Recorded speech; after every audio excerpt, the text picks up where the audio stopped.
Hi, this is Renina Mentor of Sunshine Living, and today I'm going to talk about how to find a therapist. It's awesome that in 2020, the stigma of therapy is lifting.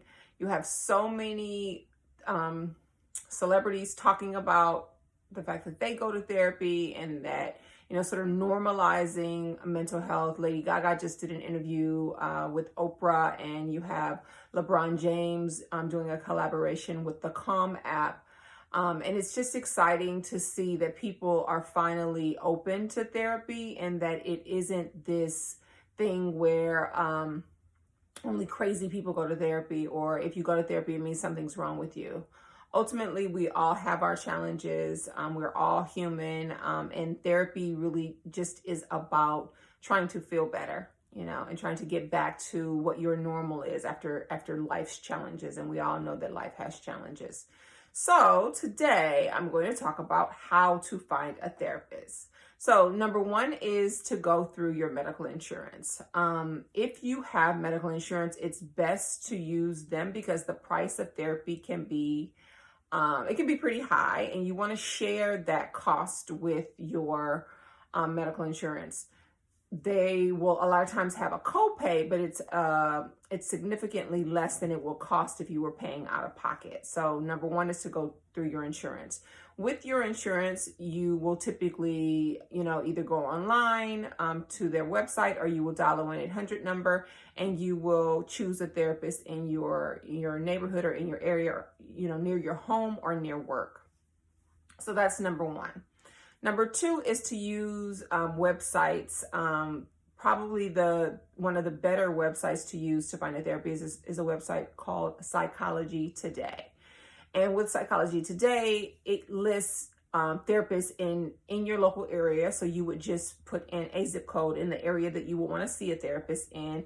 It gives you a profile of the therapist, a picture of the therapist. It talks about their specialties, and it also talks about the types of insurances they take. So it's a really helpful place, sometimes even more helpful than going through your 1-800 number for your insurance, because you're able to go online, read about the therapist. I'm on there too.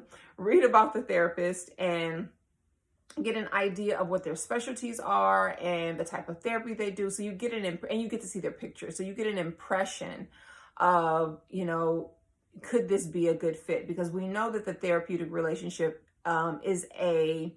it's a different type of relationship. So you really want to be able to have a good feeling about the person that you're sitting down with and basically talking about your personal challenges. So it's important to be able to have some choosing in that.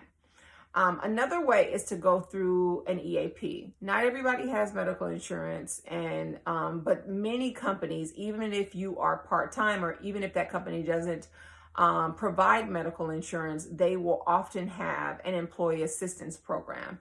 And many, aka EAP, many EAP companies, or many companies who have the relationship with the EAP, will provide a certain number of sessions a year. And so sometimes it's around 5 or 6 sessions, and all you have to do is get the EAP number from HR, dial the number, and again, you would be able to use the therapy services.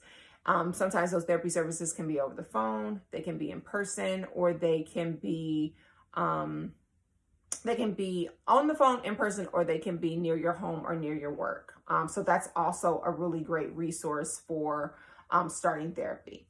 Another way to find a therapist is to just Google. Sometimes we don't want to go through the EAP company, or we don't have an EAP company, or we've exhausted our medical benefits of therapy, because sometimes you only get 6 sessions a year or 12 sessions a year or a certain number of a year, or you just really want it to be separate from your job.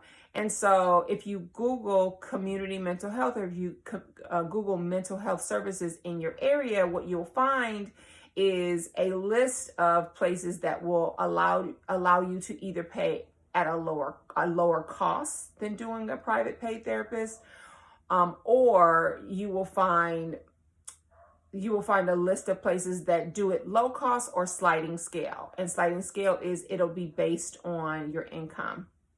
A lot of the community mental health clinics will also take Medi-Cal, or they will have zero cost. So it's a lot of options when it comes to that. The thing about community mental health is a lot of the therapists there, they're either newly licensed or they are just finished school and they're interning, so they're collecting hours. But they have all of the expertise that they would need to provide good services. And again, you want to go in and you want to see how the rapport is and have some choice and some choosing in whether the therapist is a good fit for you. Then there are things like there are websites online and organizations online that help people connect with therapists that look like them or that would be good fits for them. There's an organization called Therapy for Black Girls that has an IG, an Instagram page, and they help connect Black girls and women to Black therapists, which is a great resource. So you could reach out to them and see if they can help you find a therapist as well. So the last way to find a therapist is through word of mouth. When you are looking for a specific therapist and you really want to feel comfortable, because the therapeutic process isn't an easy one, sometimes just asking around, if you know someone that's a social worker or a therapist or a counselor, or they're in the field in some way, they might be able to make some suggestions to you. So that's always really great. I actually have a couple of clients who made suggestions to their friends, and they ended up coming to, I'm in a group practice, and they ended up coming to the group practice and receiving services from other therapists, which is really great. And so those are all the ways that you can find a therapist. A couple of bonus things that I wanted to mention is going and starting therapy is, it's a different experience. The rapport is really important. You don't want to just take the first therapist that you're assigned through your medical insurance or through your EAP. You really want to have some choice in that. Do you feel more comfortable with a male therapist or a female therapist? Do you feel more comfortable with a therapist that looks like you, a Hispanic therapist or a Black therapist or a white therapist? And do you want to have therapy, on the weekends or after work? So you really want to have some choice in the therapist that you end up with, because you want to be able to sit down and feel open enough to share some really personal things, right? Some deep things from your past, etc. And so that rapport is just really important.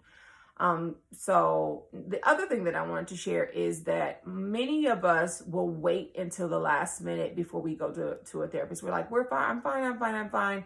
We'll wait till we're on the verge of a panic attack, with anxiety, or we'll wait till we have so much depression that we can't get out of bed and we're, on the verge of suicide.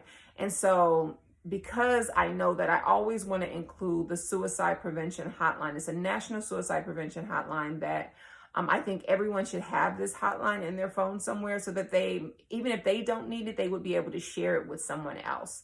And so the suicide prevention hotline is 1-800-273-8255. And that is 24 hours a day. And if you Google the National Suicide Prevention Hotline, you can also see online that there's a way that you can also chat with someone online.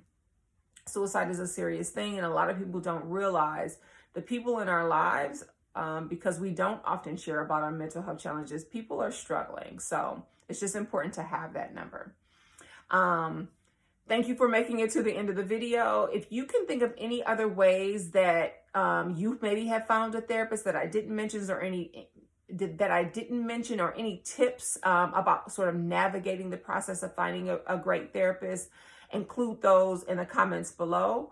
Also, like this video if it was helpful in any way, and subscribe, because I will continue to share videos every Friday about mental health, about psychology, self-care, and then about me as well as a therapist, sort of the life of a therapist, which is very fulfilling, but also has its challenges, but really interesting. At least I think so. So thank you again for watching the video. And I am Renina Mentor of Sunshine Living. Go forth and shine on the world.